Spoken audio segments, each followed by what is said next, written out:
Al-Imam Ibnu Al-Arabi menjelaskan bahwasanya para ulama kita menjelaskan tidak ada satupun sah hadis yang menjelaskan hukum orang yang bersiwak ketika dia dalam keadaan puasa. Tidak ditiadakan dan tidak ada juga yang menetapkannya. Kata Imam Ibnu Arabi mengatakan apa?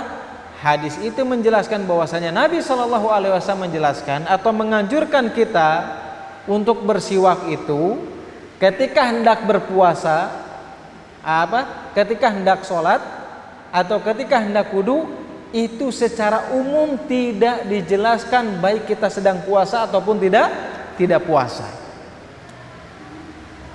Maka dari situ kata Ibnu Arabi mengatakan bahwasanya puasa ini atau bersiwak ini dibolehkan dan tidak membatalkan puasa.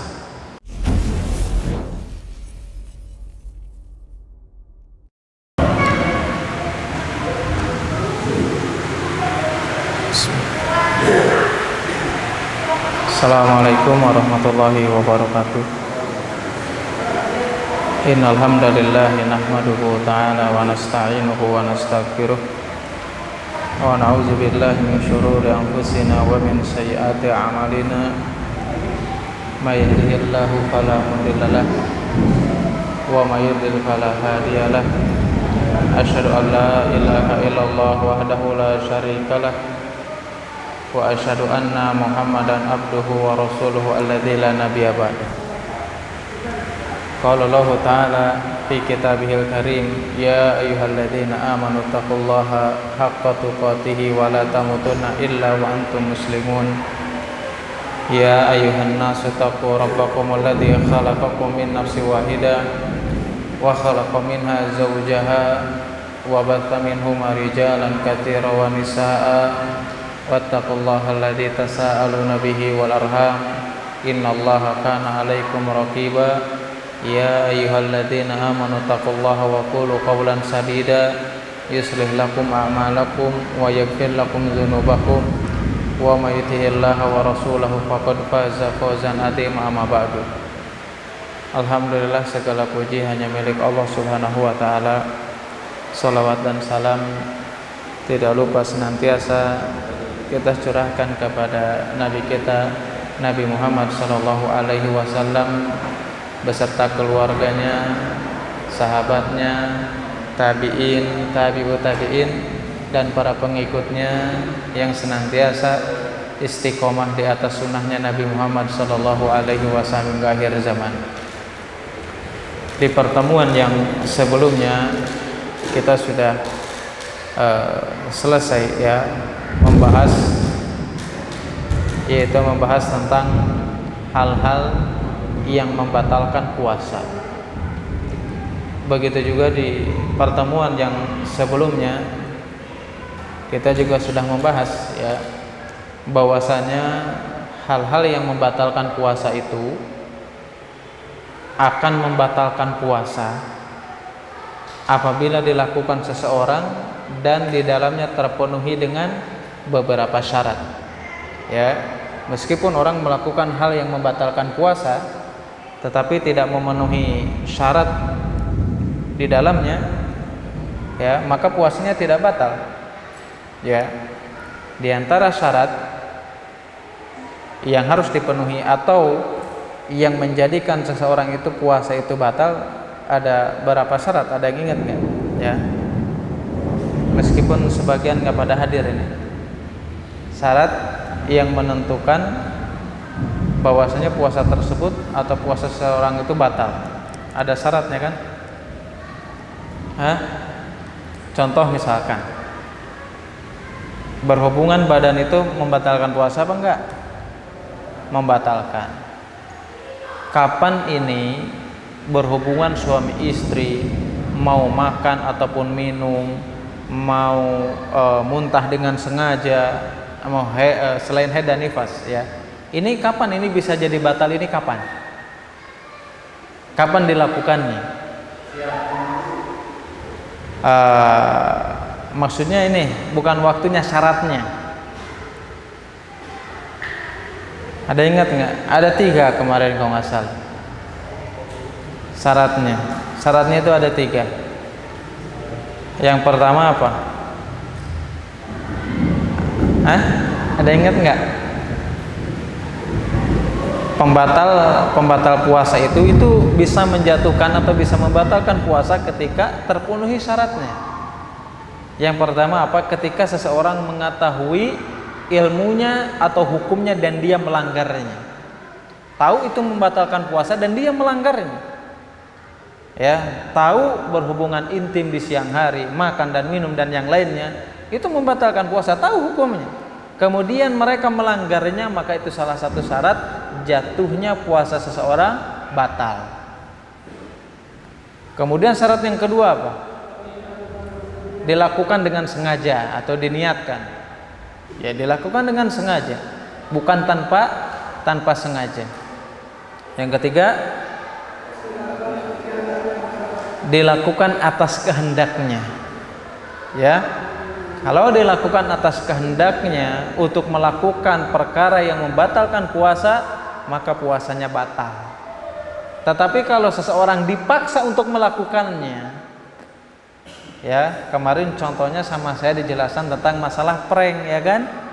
Kalau orang misalkan lagi tidur, di prank, tiba-tiba dimasukin air minum atau makanan, dia lagi tidur, dijailin sama orangnya, dipaksa sama orang lain, dikerjain untuk berbuka. Maka ini bukan atas kehendaknya, maka puasanya tidak batal. Ya, ini di penjelasan yang lebih jelasnya di pertemuan yang sebelumnya sudah kita jelaskan. Ya. Kemudian selain hal-hal yang bisa membatalkan puasa, ada di sana juga hal-hal yang tidak membatalkan puasa atau hal-hal yang tidak membatalkan puasa, yang termasuk tidak membatalkan puasa. Ya, kemarin 1 atau 2 poin sudah kita sampaikan, ya. Nggak apa-apa, sedikit diulang. Yang pertama, hal yang tidak membatalkan puasa yaitu adalah seseorang ketika dia bangun di pagi hari, ya, dalam keadaan junub, atau misalkan di siang hari dia tidur kemudian bermimpi, ya, kalau istilah kita mimpi basah. Ya, apabila orang mengalami hal demikian, siang hari tidur mimpi basah ataupun malam mimpi basah atau berhubungan suami istri, bangun di pagi hari dalam keadaan junub, ya, maka wajib bagi dirinya untuk puasa dan puasanya sah meskipun dia mandinya itu setelah fajar. Ya, begitupun orang yang bermimpi atau tidur di siang hari kemudian dia mimpi basah, puasanya sah, maka lanjutkanlah, tidak membatalkan puasanya. Ya, begitu juga orang yang bangun di pagi hari, misalkan mau sahur, ya, pas bangun ingat dia kalau dia tadi malam bermimpi atau berhubungan suami istri dan dia belum mandi, ya, maka puasanya sah. Silakan aja dia sahur, ya, makan, kemudian setelah fajar dia mandi, itu puasanya sah. Ya, berdasarkan hadis Nabi SAW, hadis dari Aisyah radhiyallahu anha dan Ummul Mukminin Ummu Salamah yang diriwayatkan Bukhari dan Muslim, bahwasanya kana Rasulullah sallallahu alaihi wasallam la yusbihu junuban, bahwasanya Rasulullah sallallahu alaihi wasallam masuk di waktu pagi, ya, waktu fajar atau waktu pagi dalam keadaan junub min jima'in, karena melakukan jima atau berhubungan suami istri, ghairi ihtilam, ya, dengan bukan bermimpi, tetapi junubnya itu karena melakukan hubungan suami istri. Fi Ramadan, pada bulan Ramadan, wa tsumma yasum. Kemudian Rasulullah sallallahu alaihi wasallam berpuasa. Bahkan dalam riwayat lain, ya, dijelaskan bahwasanya kana yudrikuhul fajr.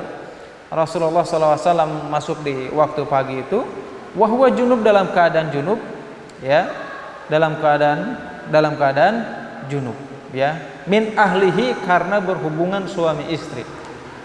Wa yagtasilu tsumma yasum, kemudian mandi, kemudian berpuasa. Ini dalil-dalil yang menjelaskan seseorang dalam keadaan junub, ya, di pagi hari atau di siang hari bangun dalam keadaan junub, maka puasanya tetap sah, tidak membatalkan puasa. Hadis ini juga, ya, penjelasan ini juga berlaku bagi setiap perempuan yang sebelumnya mengalami haid dan nifas, kemudian terhenti sebelum fajar.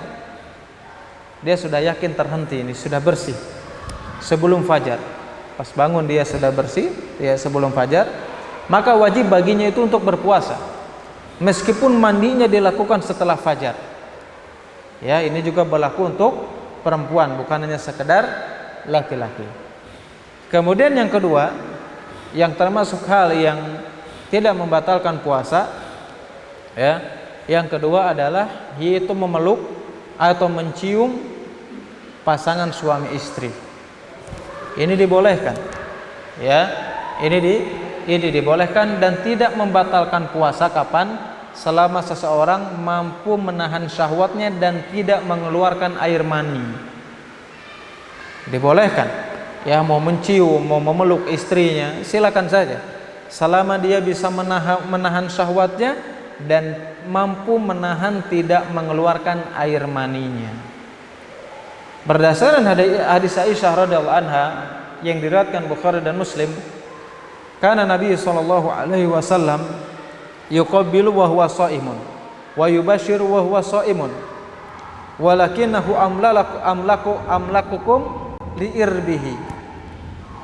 Ketika itu Rasulullah sallallahu alaihi wasallam yuqabbil, yaitu mencium, ya, mencium istrinya, wa huwa shaimun, dalam keadaan puasa, wa yubashir wa huwa shaimun, begitu juga yubashir itu mencumbu, ya, mencumbu atau menggoda, ya, mencumbu lah. Kemudian apa? Kata Aisyah radhiyallahu anha, walakinahu amlakakum liirbihi. Tetapi Rasulullah ini adalah salah satu di antara kalian yang mampu menahan syahwatnya. Artinya hadis ini membolehkan seorang suami istri yang sudah halal mencium pasangannya selama dia mampu menahan syahwatnya dan tidak mengeluarkan air mani. Ini dibolehkan, ya. Bahkan dijelaskan kemarin oleh Syekh Al-Mustafa Al-Adawi hafizahullah ta'ala dalam kitab Ahkamun Nisa,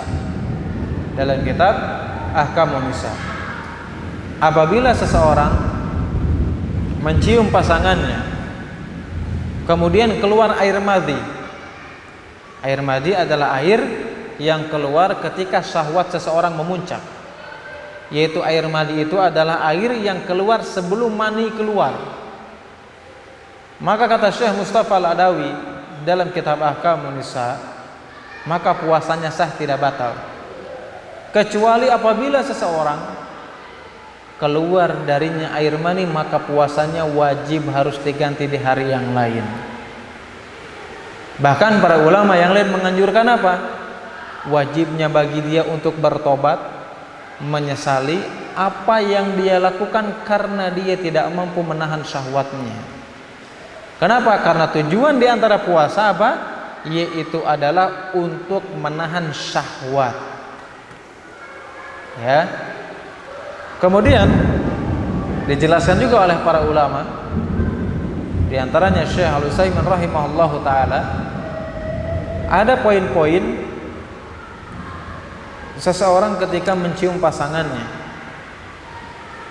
Mencium pasangannya itu dibolehkan kapan? Kalau seandainya di dalamnya tidak mengandung syahwat atau tidak memunculkan syahwat, sebagaimana seseorang mencium anaknya atau orang tua mencium anaknya yang tidak didasari syahwat. Ini dibolehkan, tidak berpengaruh kepada puasa seseorang. Kemudian hal yang kedua, yaitu adalah seseorang mencium pasangannya, dia mampu menahan syahwatnya. Dia mencium dan dia mampu menahan syahwatnya, dalam mazhab Hambali atau para ulama Hanabilah menjelaskan ini adalah perbuatan yang dibenci. Tetapi para ulama memandang pendapat yang lebih tepat dibolehkan, ya tidak masalah, tidak dibenci selama dia mampu menahan syahwatnya. Kemudian poin yang ketiga yang dijelaskan oleh Syekh Al-Utsaimin rahimahullah taala, ketika seseorang ingin mencium pasangannya, dia mampu menahan syahwatnya, tetapi dia memiliki keyakinan yang sangat kuat. Meskipun dia mampu menahan syahwatnya, tapi dia yakin kalau dia menciumnya itu akan mengeluarkan air mani, maka ini diharamkan dan tidak boleh dilakukannya.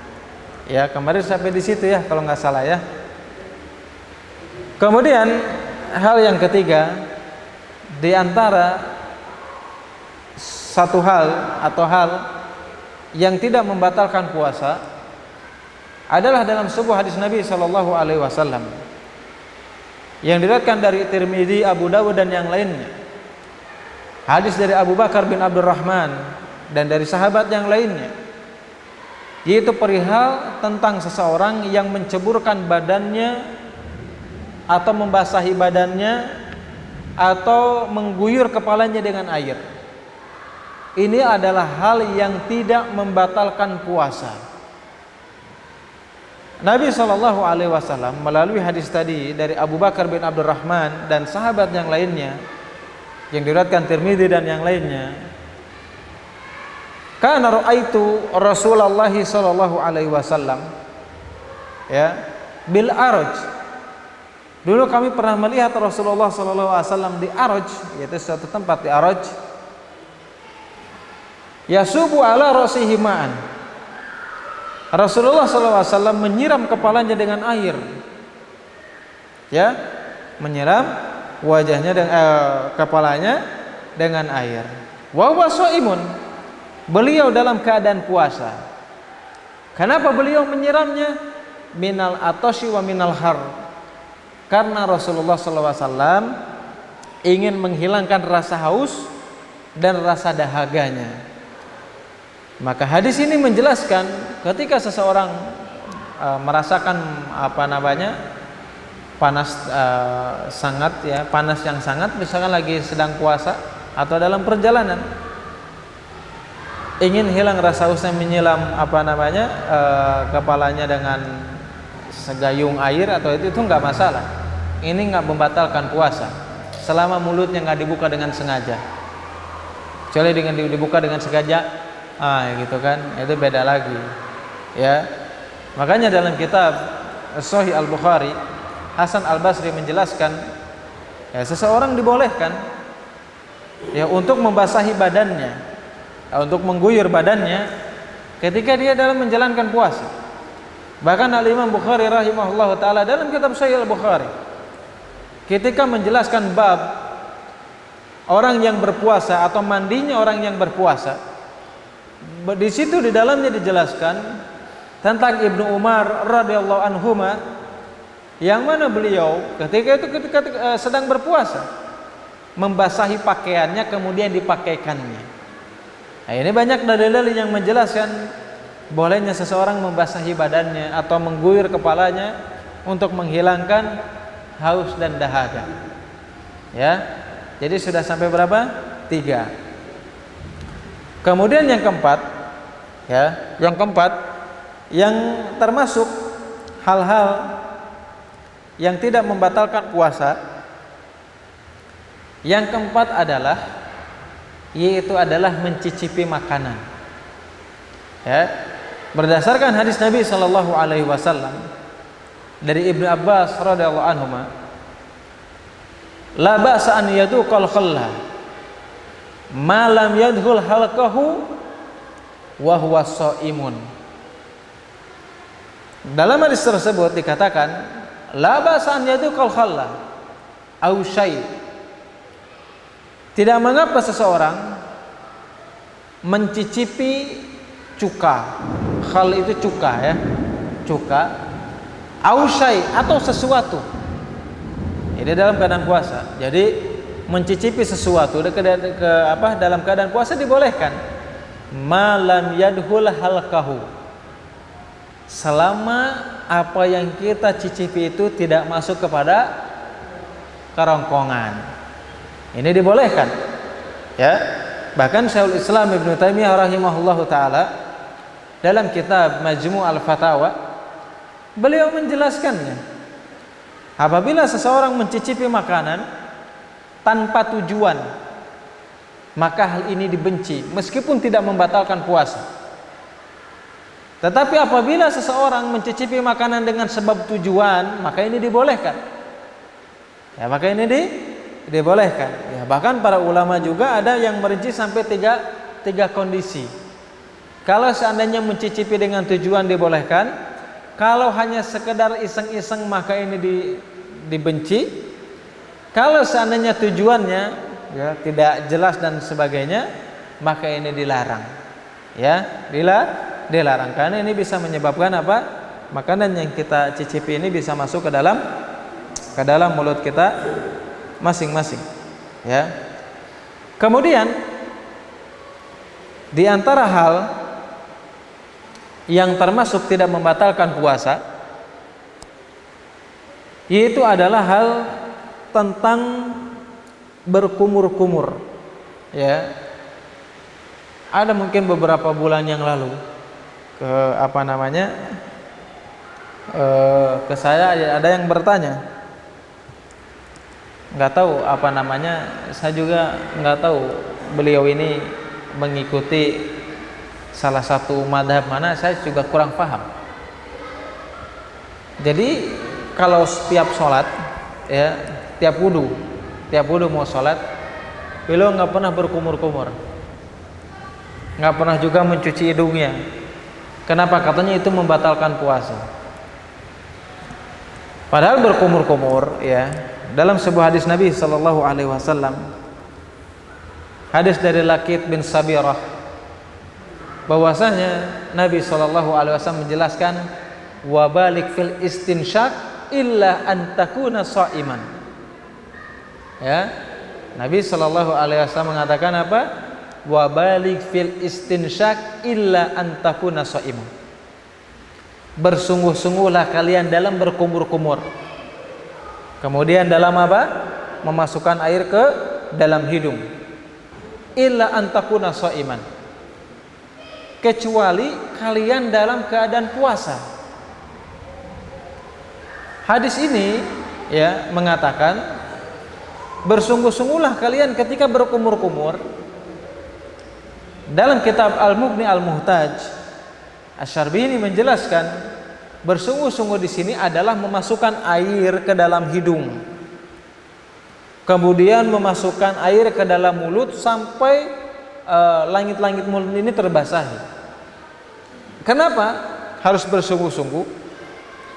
Karena ini adalah salah satu sempurnanya wudu seseorang. Ya, salah satu sempurnanya wudu seseorang. Illa antakuma sha'iman, kecuali kamu dalam keadaan puasa. Artinya apa? Tidak boleh berlebih-lebihan. Ya. Maka para ulama menjelaskan diantaranya dalam kitab Mughni Al-Muhtaj, Asy-Syarbini dalam mazhab Syafi'i. Ya, ini dibolehkan, silakan saja. Bahkan Syekhul Islam Ibnu Taimiyah rahimahullah taala dalam kitab Majmu' al-Fatawa menjelaskan, ya, berkumur-kumur, memasukkan air ke dalam hidung adalah sesuatu yang disyariatkan. Dan Nabi memerintahkan untuk bersungguh-sungguh itu untuk membersihkan mulut kita sampai terkena langit-langitnya. Kemudian hidungnya sampai bersih ketika berwudu, karena itu sebagian dari kesempurnaan berwudu. Illa antakuna sha'iman, kecuali ketika kamu dalam keadaan puasa, ya, maka kamu tidak boleh berlebih-lebihan ketika memasukkan air ke dalam mulut dan hidung kalian, khususnya ketika berwudu. Al-Imam An-Nawawi rahimahullahu taala, beliau salah satu ulama yang terkenal daripada mazhab Syafi'i, beliau menjelaskan ketika seseorang, ya, khususnya berwudu memasukkan airnya ke dalam hidung dan ke dalam mulutnya berlebih-lebihan, kemudian ada air yang masuk ke dalam tubuhnya atau ke tenggorokannya, maka puasanya batal karena dia memasukkan airnya secara sungguh-sungguh. Tetapi kalau seseorang berwudu, memasukkan air ke dalam hidungnya dan ke dalam mulutnya, tidak berlebih-lebihan, kemudian ada masuk air ke dalam kerongkongannya atau ke dalam tubuhnya, maka puasanya tidak batal. Ini diantara mazhab Syafi'i. Ya, jadi kalau kita berlebih-lebihan, ya harus ingat kita lagi puasa. Lebih-lebihan, kemudian ada air yang masuk, maka ini puasanya batal. Meskipun airnya masuk tidak sengaja, tetapi dia berlebih-lebihan. Tetapi kalau tidak berlebih-lebihan, ya, kemudian ada air masuk tanpa sengaja, maka puasanya tidak batal. Itu diantara juga mazhab Syafi'i yang dijelaskan dalam kitab Mughni Al-Muhtaj. Kemudian apakah kita boleh berkumur-kumur tanpa wudu? Ya boleh saja, ya, selama tidak berlebih-lebihan, ya. Poin yang keberapa ini? Yang kelima, ya. Kemudian di antara hal yang termasuk yang tidak membatalkan puasa adalah ketika seseorang berbekam atau dibekam, ya. Ini spesialisnya Ustaz Susan. Gimana hukumnya kalau dibekam ketika puasa? Pendapat yang kuat, ya. Pendapat yang kuat ini bahwasanya seseorang ketika berbekam atau dibekam dalam keadaan puasa, pendapat yang kuat adalah tidak membatalkan puasa dan dibolehkan. Kapan itu? Selama ketika kita dibekam tidak mendatangkan tubuh kita menjadi lemah. Ini pendapatnya siapa? Pendapatnya Imam Syafi'i, pendapatnya Abu Hanifah, pendapatnya Imam Malik. Ya, pendapatnya siapa? Imam Malik. Bahkan pendapatnya Imam Bukhari. Bahkan dikuatkan lagi oleh Ibnu Hazm bahwa hal ini tidak membatalkan puasa, dibolehkan saja. Kenapa? Ini berdasarkan hadis Nabi SAW dari Ibnu Abbas radhiyallahu anhu. Kana Nabi SAW ihtajaman Nabi SAW wa huwa shaimun. Rasulullah SAW itu dihijam. Ya, dihijamah itu apa? Dibekam. Wa huwa shaimun. Dan beliau dalam keadaan berpuasa. Maka dalil inilah yang ditinjau oleh para ulama, mayoritas ulama, bahkan ditinjau pendapat kuat, pendapat Imam Malik, Syafi'i dan Hanafi. Hadis inilah yang menjelaskan sebagai dalil bahwasanya Nabi saja beliau ketika itu dibekam dalam keadaan puasa. Akan tetapi apabila ketika kita dibekam, ya, dalam keadaan puasa bisa mendatangkan tubuh kita menjadi lemah, gitu ya, menjadi lemas, bahkan menimbulkan harus berbuka puasa, maka ini adalah hukumnya makruh. Ya, bahkan Asy-Syu'bah berkata bahwasanya aku mendengar ketika itu Anas bin Malik radhiyallahu anhu pernah ditanya, apakah engkau menghukumi makruh kepada orang yang berpuasa kemudian dibekam? Anas bin Malik mengatakan, aku tidak mengatakan seperti itu. Ya, akan tetapi mengatakan makruh apabila seseorang dia dibekam dan mendatangkan tubuhnya menjadi lemas atau menjadi lemah. Bahkan dalam kitab Nailul Autar, Al-Imam Al-Syaukani rahimahullahu taala beliau menjelaskan, ya, tentang bolehnya seseorang dibekam ketika kondisinya atau dia dalam keadaan puasa. Ini dibolehkan saja, ini sah-sah saja. Ya, akan tetapi menjadi makruh kapan? Ketika dibekam tersebut menjadikan tubuh seseorang menjadi lemah. Bahkan makruhnya lebih ditekankan lagi kata Imam Asy-Syaukani. Kapan itu? Apabila dia dibekam, mendatangkan lemah, kemudian sudah lemah mendatangkan atau menjadikan dia membatalkan puasa. Ini dijelaskan dalam kitab Nailul Autar, dijelaskan Al-Imam Asy-Syaukani rahimahullahu ta'ala. Ya. Meskipun pendapat ulama yang lain, di antaranya pendapat Hambali atau Imam Ahmad bin Hambal, begitu juga Syekhul Islam Ibnu Taimiyah rahimahullah taala, ya, yang berpendapat bahwasanya dibekam membatalkan puasa, itu berdasarkan dalil sahih, tetapi dalil tersebut adalah dalil, ya, yang sudah dimansuh, yang sudah dihapus sebelumnya. Ya, artinya apa? Jumhur mayoritas ulama mengatakan ya dibolehkan selama tidak menjadikan tubuh ini menjadi lemah atau lemas, ya. Ini sudah poin ke-6, ya. Kemudian yang ke-7, ya. Sebetulnya ini sudah sudah masuk bab-bab terakhir, ya, dalam kitab Syiyam. Nanti besok kita melanjutkan bab yang selanjutnya, yaitu adab-adabnya, ya. Kemudian yang ke-7, hal yang tidak membatalkan puasa, yaitu adalah yang bersiwak, kemudian menggunakan celak mata, kemudian menggunakan tetes mata, meskipun di dalamnya ada khilaf. Nanti kita jelaskan. Bersiwak ini, ya, sebagaimana kita ketahui, Rasulullah SAW menganjurkan kepada kita dalam kondisi apapun, ya, terutama kapan? Ketika hendak sholat atau ketika berwudu. Makanya Nabi SAW bersabda, "Lau an asyuqqa ala ummati la amartahu bisiwaki ma'as shalah, ma'a kulli salat." Kata Nabi SAW menjelaskan, kalau seandainya tidak memberatkan bagi umatku, maka aku akan memerintahkan bisiwakin. Aku akan memerintahkan bersiwak ma'a kulli salat, pada setiap sholat, kalau seandainya tidak memberatkan.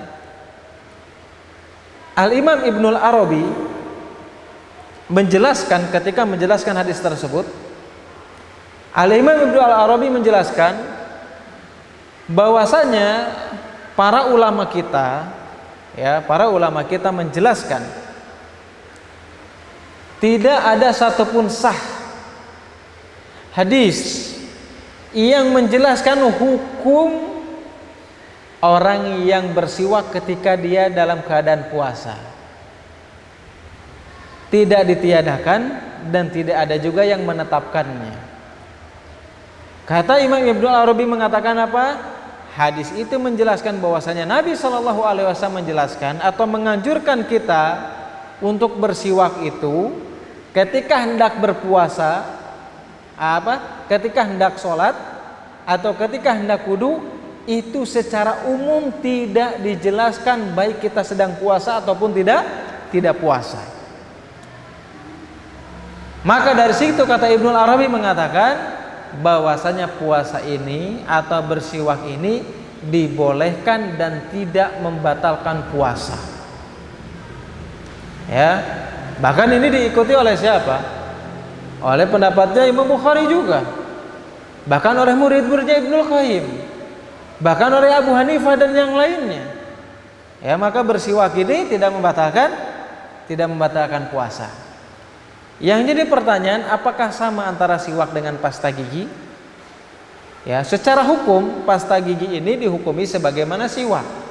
Meskipun menggunakan siwak, maksudnya bukan siwak odol ya. Siwak ini siwak kayu. Itu lebih utama daripada menggunakan pasta gigi. Kenapa? Karena ada beberapa alasan. Alasan yang pertama, ya, kenapa pasta gigi ini dihukumi sebagaimana siwak? Hal yang pertama, secara bahasa siwak itu artinya adalah alat untuk menggosok. Alat untuk menggosok. Baik dengan kayu siwak tersebut, baik dengan kain, ya, baik dengan kain, ingat ya. Jangan ingat ya. Baik dengan kainnya, kain sarung atau apa, silakan saja ya. Baik dengan kain ataupun yang lain. Ya, karena umumnya siwak itu alat gosok, berarti pasta gigi termasuk. Kemudian alasan yang kedua, ya, kenapa sih si pasta gigi ini dihukumi sama dengan siwak? Alasan yang kedua, karena siwak ini itu lebih mudah, lebih ringan, lebih mudah untuk digunakan kapan saja. Lebih murah mungkin ya. Digunakan kapan saja, di mana saja, kapan saja. Ya, berbeda dengan pasta gigi. Ya kan? Nah, kemudian siwak ataupun pasta gigi memiliki keistimewaan masing-masing. Dalam pasta gigi ada zat yang bisa membersihkan gigi dari dalam yang tidak dimiliki oleh siwak. Nah, berdasarkan alasan ini, maka pasta gigi tersebut dihukumi sebagaimana siwak, maka dibolehkan. Yang jadi permasalahan, bagaimana kalau seandainya pasta gigi ini ada rasanya? Nah, ini gitu ya. Kata Syekh Al-Utsaimin rahimahullahu taala, beliau menjelaskan, kalau seandainya pasta gigi tersebut memiliki rasa yang sangat kuat, ya, memiliki apa? Rasa yang sangat kuat, sehingga si rasanya ini bisa masuk ke kerongkongan kita atau tenggorokan kita, maka lebih baik ditinggalkan dan itu bisa menyebabkan batal puasanya seseorang. Tetapi apabila, ini kata Syekh Utsaimin, akan tetapi apabila si pasta giginya ini rasanya ini tidak terlalu kuat, maka silakan digunakan dan ini tidak berpengaruh bagi puasa seseorang. Ini dijelaskan oleh siapa? Oleh Syekh Al-Utsaimin rahimahullahu taala. Ini poin yang keberapa ya? Ketujuh atau kedelapan? Ketujuh ya. Ini bersiwak. Kemudian bercela atau menggunakan cela. Ya, mayoritas ulama dinilai pendapat yang kuat itu menggunakan cela juga sama ya. Tidak membatalkan puasa, ya, tidak membatalkan puasa meskipun ada rasa yang masuk ke dalam tenggorokan seseorang. Ini madhab atau pendapat jumhur ulama, di antara pendapat Syafi'iyah, Hanafiyah, Imam Bukhari dan murid Syekhul Islam Ibnu Taimiyah dan muridnya Ibnu Qayyim rahimahullahu taala. Begitu juga menetes kecermata, ya, menurut ulama kontemporer, ya, berpendapat bahwasanya hal tersebut tidak membatalkan puasa. Kemudian hal yang kedelapan, ya, mungkin yang terakhir, ya, hal yang tidak membatalkan puasa adalah ketika seseorang menelan ludah. Ya, karena ada sebagian orang mengatakan tong nerei eta bisi batal puasanya. Ya kan? Nah, kata Syekh Ibn Baz rahimahullahu taala, beliau mengatakan karena hal untuk tidak menelan ludah itu sangat sulit, nggak mungkin. Sulit, orang nggak menelan ludah itu sulit. Apalagi kalau kita melakukan perjalanan gitu ya, ke Tagalaga melewati Palasari gitu ya, pas jam 2 siang sengit gitu ya, gitu ya, pasti menelan ludah itu. Atau lewat ke sini jam 3 sore gitu ya, ke rumah makannya si abang situ, sengit gitu ya, rumah makan Padang, menelan ludah. Ini nggak masalah, menurut Syekh bin Baz ini nggak membatalkan puasa. Kenapa? Karena hal tersebut sulit dihindari. Tetapi yang menjadi permasalahan itu, perbedaan pendapat itu apabila seseorang mengumpulkan ludah. Ini dikumpulin ludah langsung ditelan. Nah, ini khilaf ulama. Perbedaan pendapat khilaf ulama. Tetapi pendapat yang kuat tetap itu tidak membatalkan puasa. Kenapa? Karena tidak ada dalil yang menjelaskan tentang hal tersebut. Ya, ada yang seperti dikumpulin dulu biar banyak, biar kenyang. Nah, khilaf, tapi pendapat yang lebih tepat, lebih kuat, tidak membatalkan puasa. Ya, itu secara singkat, ya, singkat penjelasan tentang hal-hal atau hal-hal yang termasuk yang tidak membatalkan puasa seseorang. Ya, insya Allah di pertemuan yang akan selanjutnya besok mungkin ya, kita akan melanjutkan kembali pembahasan hal tersebut yang berkaitan dengan puasa di bulan Ramadan. Ya, mudah-mudahan hal ini bermanfaat atau yang sedikit ini bermanfaat khususnya bagi saya pribadi, umumnya bagi jamaah sekalian. Subhanakallahumma wa bihamdika asyhadu an la ilaha illa anta astaghfiruka wa atubu ilaik. Wassalamualaikum warahmatullahi wabarakatuh.